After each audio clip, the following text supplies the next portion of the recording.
laws as well as Arizona state law. For that reason, in most of the cases, we'll not be releasing the names of the involved individuals or go into specific details about the investigation at this time. Now, Chief Williams will first address you, and she'll be able to answer some of your questions, but following Chief Williams, then I will answer the questions more in depth. Chief Williams. Thank you very much, Tommy. Good afternoon to everyone. One of my responsibilities as police chief is to decide the appropriate level of discipline on incidents of misconduct involving Phoenix Police Department employees. No chief ever wants to discuss discipline like this in a public format. I expect my officers to be respectful, to be professional, to be courteous, and that is not what happened in the cases we will discuss today. The first incident I would like to provide an update on involves the arrest of 2 individuals as a part of a shoplifting investigation which occurred on May 27th, 2019. Both officers involved in this case were sent to the Disciplinary Review Board, or what we call the DRB. The DRB is chaired by one of the department's assistant police chiefs, with 6 additional members, including 2 peer officers, 2 civilian community members, and 2 police commanders. One of the officers used inappropriate language, but made the attempt to de-escalate the situation. The DRB recommended a written reprimand, and I agree with their decision.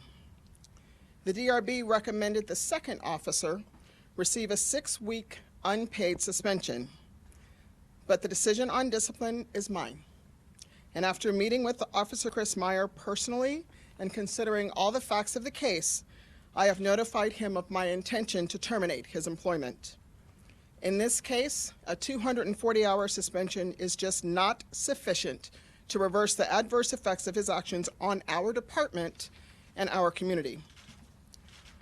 The second issue and second case we became aware of in June of a publication that reviewed social media posts made by police officers from around the nation. 72 current Phoenix Police Department employees were flagged for having potential inappropriate posts. 60 of those cases rose to the level of documented supervisory coaching. The remaining 12 were placed on administrative assignments during the course of the investigation. One of those 12 was removed from the list as we determined his posts were prior to the existence of our social media policy. Of the remaining 11, Detective Dave Swick has been advised that I will terminate his employment. 1 received a 40-hour suspension, 4 received 24-hour suspensions, 4 received 8-hour suspensions, and there is still 1 case remaining that has yet to be finalized. In conclusion, as a resident or a person in the community, you can express yourself as a part of your First Amendment rights, but as a public servant, we wear this badge as a symbol of our commitment to a higher standard, one that won't erode the trust of those we serve or tarnish the pride that is involved with being a Phoenix police officer. It is difficult to admit that we had employees that did not live up to those expectations, but we know that the behavior we witnessed was unacceptable. I expect more. You deserve more. Unlike other professions, we don't have the luxury of a do-over. And the overwhelming majority of the calls that we take, 2 million of calls for service each year, they really end well. Our officers are dispatched 1,800 times each day when our community needs us, and 99% of the time we get it right.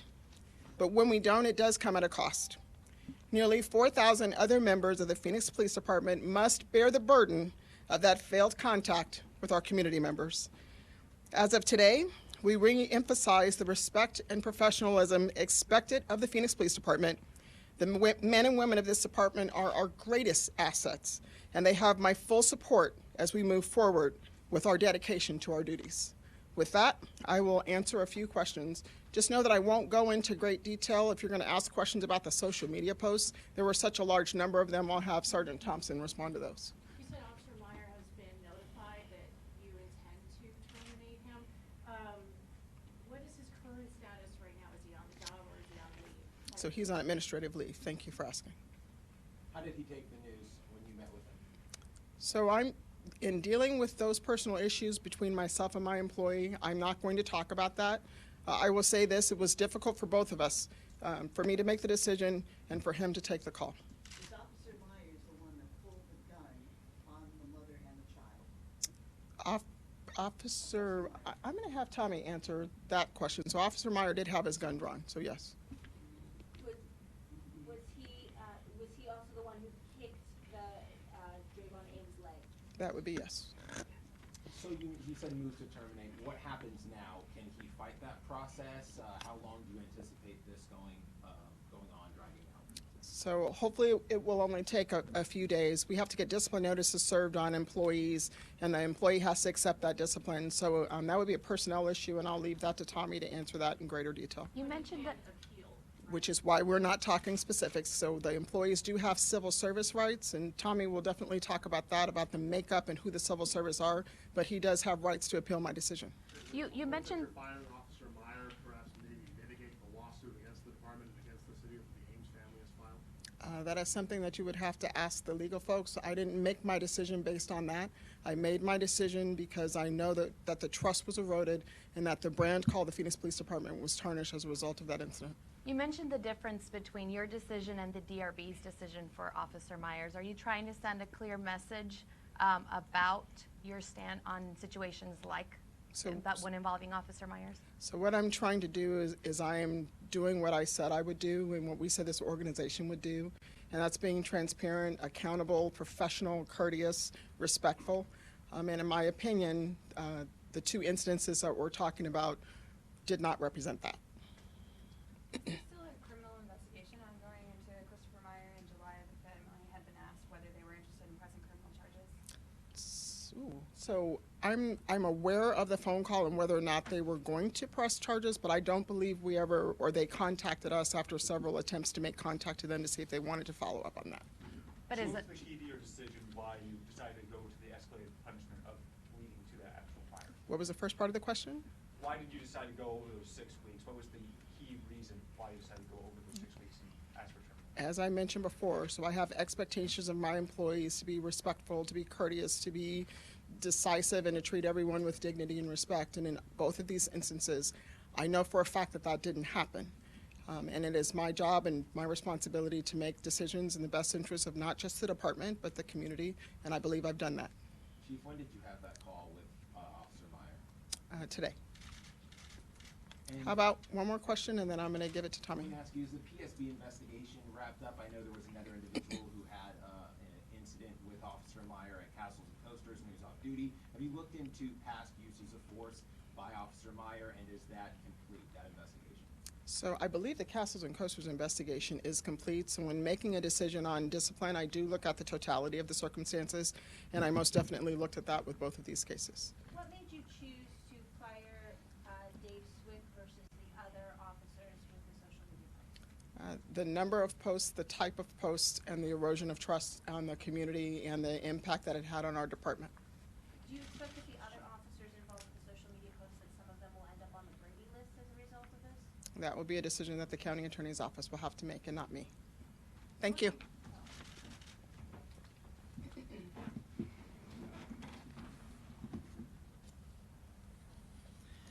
Thank you. The chief's schedule does not allow her to answer any more questions, but I'll hopefully be able to provide some information. Now, you asked a question I think needs to be revisited real quick, ma'am, when you asked about a criminal investigation. Keep in mind, anytime our Professional Standards Bureau does an investigation, if they look into the possibility of a criminal investigation, the question always is asked to the others involved, would you prosecute if this moved forward?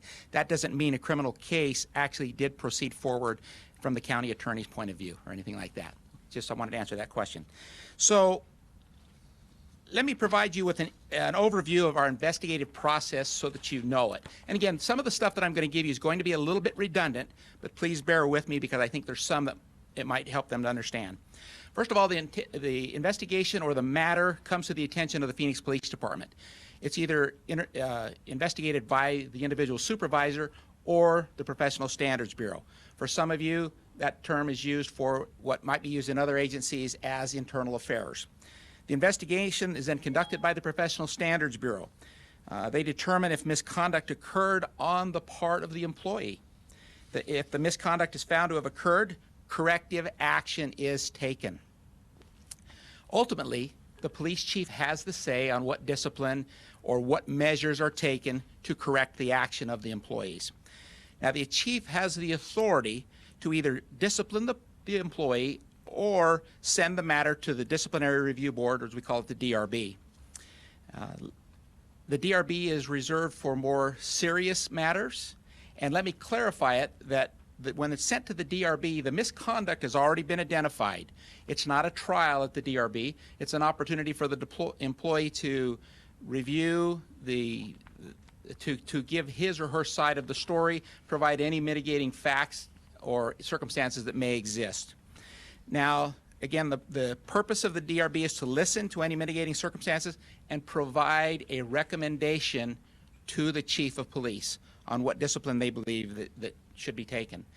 The police chief has the authority, has the power to either follow that recommendation or go outside that recommendation.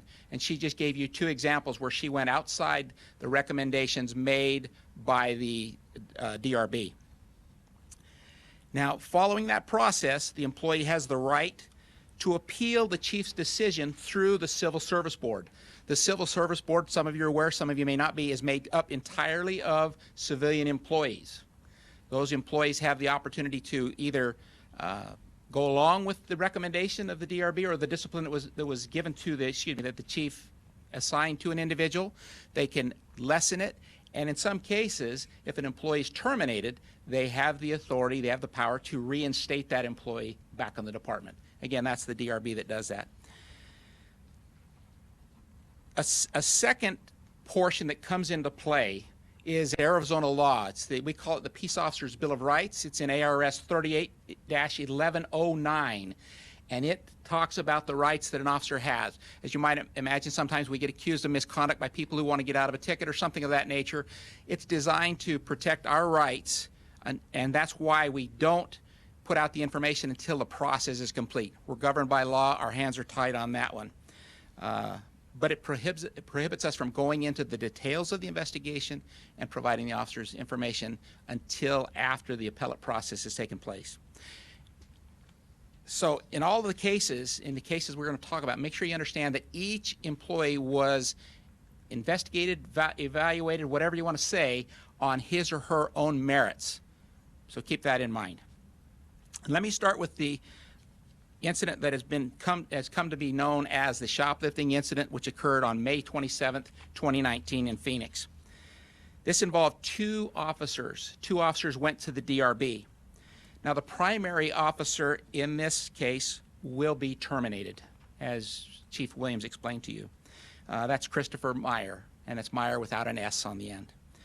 The second officer in this incident, because he attempted to de-escalate, because he attempted to bring things back under control, he received a written reprimand for his involvement in this case. Now, the second investigation involved social media posts, which came to our attention in early June of this year. It involved several hundred posts and involved several other agencies across the nation. And it flagged 72 current Phoenix Police Department employees. Of those 72 employees, 60 employees, we believe their actions rose to the level of receiving a supervisory coaching. Now, in the packet that you will receive, there will be a blank copy of a memo that will be given to their supervisors to make sure that the supervisors go over the items, to discuss them with the employee, to make sure they're aware of the concerns and the things that were concerning in their actions were taken. 12 employees, as you will remember, were placed on administrative assignments. Of those 12 employees, the status or where those individuals are at this time, one will be terminated. That individual has been notified that he will be terminated. In addition, one employee received a 40-hour suspension. 4 received 24-hour suspensions. 4 received 8-hour suspensions. And one employee of those 12 we found had actually posted things before we even had a policy. And then one of those 12 individuals is currently still in process, in the disciplinary process. Now, please keep in mind the appellate process is still ongoing, so I can't give a lot of information, but I think the chief answered most of your questions, but I would be happy to answer any questions you might have at this time. How do you spell Detective Dave Swick's name? D-A-V-E. Swick is S-W-I-C-K. Is Sergeant Hernandez's case with the Facebook post, is that the one that has not been properly vetted? That case is still in process. What is the department's response to his claims that his freedom of speech was violated? The response we have is that's a matter that will have to be determined by the court based upon the court order that was filed. Sergeant, what do you think of police decision to come out and say that officers can purge their social media accounts now? Well, I think that's a great question. I'm glad you asked that. One of the things that happened early on was when Officer Meyer's name was floating around the media, that there were actual threats made on other people who had the same last name. So as I've talked to it, as I understand the purging, it was somewhat misleading. It was to be able to go through and find out if my data, if my information was on another website or on a Facebook page, so that I could eliminate that, not specifically to avoid apprehension or detection of any bad posts. So I got to push back on that a little bit and ask you, if it was to purge, let's say, posts that are over 5 years, if there's stuff on their Facebook page, Twitter page, Instagram, that they don't want public, what would you say to that if that was police intention? Once again, I think their intention, you'll have to speak to them about, find out what their intention was. Discussions as a department about how you monitor your department's social media use moving forward? That's another good question. We have our Operations Order 3.27, which deals with social media policy, and we're continuing to monitor that to watch, make sure that people are within bounds and following that policy. Now, please keep in mind, when you look at me, I've been on the department for a long time. If I would have ever thought we would come to a time when Facebook or things would be where they are right now, keep in mind the social media landscape is changing daily. And we need to be aware of that. But above all, as Phoenix police officers, as law enforcement, wherever we are, we need to make sure that we remain professional, that we treat people with dignity and respect. And the key thing that I always draw back on is, who would you want to respond to a call at your house? And that's the kind of officers we need to be. Any other questions? Yes, Sergeant Thompson, can you explain exactly the second officer, not Officer Meyer, the other officer, what specifically he did to de-escalate the situation out there at the shoplifting call? My understanding is that when he saw that it was a woman, that she was holding a child, that he holstered his weapon, he tried to calm down the other officer, and based upon the totality of the circumstances, it was deemed that he received a written reprimand for using foul language. As you saw in the video, he did use foul language, and that's another area that's changing over and over again as we go through. Some of the language that I don't use is now commonplace in our society. But as police officers, as Chief pointed out, when we pin on the badge, we agree to a higher standard. You had a question, ma'am? All of the officers involved in both incidents, were they just notified today of what their discipline would be? It's been an ongoing process. I think most of them are a very short span of time being notified of what will occur to them. If we'd like to find out more information about the investigations and wanted to submit a FOIA request for the PSB investigations, do we just submit one for all the PSB investigations into the Facebook post, or do we need to submit several? What I would do is submit a public records request. Just articulate kind of what you want, and that should take care of it. Okay. Any other questions? We know that I think it's Sergeant Daniel Bo Jones was terminated as well. Can you confirm that, and what is the status of the criminal investigation into that, Sergeant? Sergeant Daniel Bo Jones has been notified that he will be terminated. He attended a Loudermill hearing with the chief on the 18th, which was Friday, and I believe he was notified of her decision on the 21st. So I can't go into details because it's a criminal investigation that's ongoing too. So I have a question, were all three officers notified this month, this week of being terminated? Within the last several days. Can you talk Yes. about Jones and what he was being investigated for? Unfortunately, I can't because of the fact that there's a criminal investigation involved with it. But Will thank you be for able to asking the release question. that information once the investigation is complete? Yes.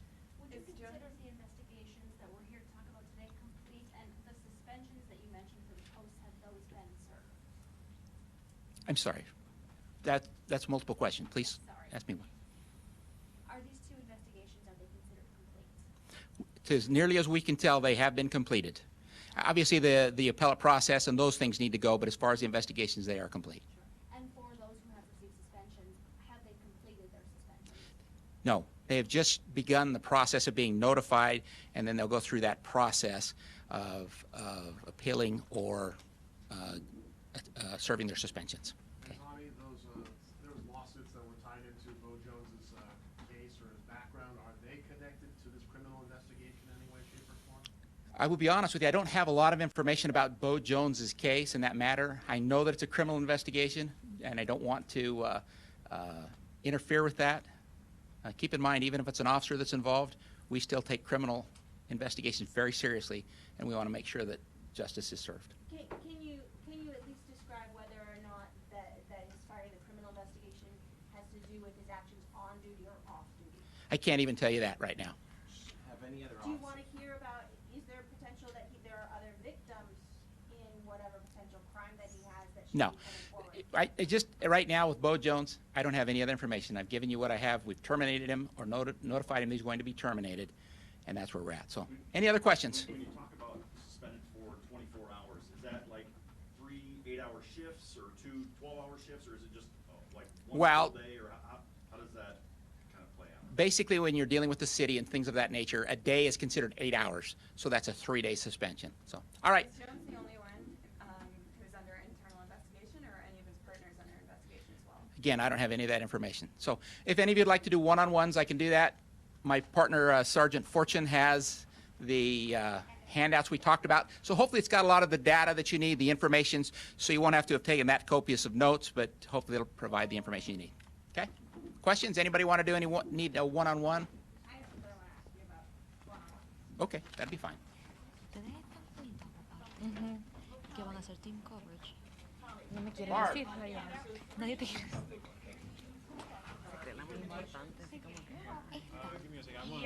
But there are only La- one each of these investigations, and then the Bo Jones matter is another Thank investigation. you. How are you?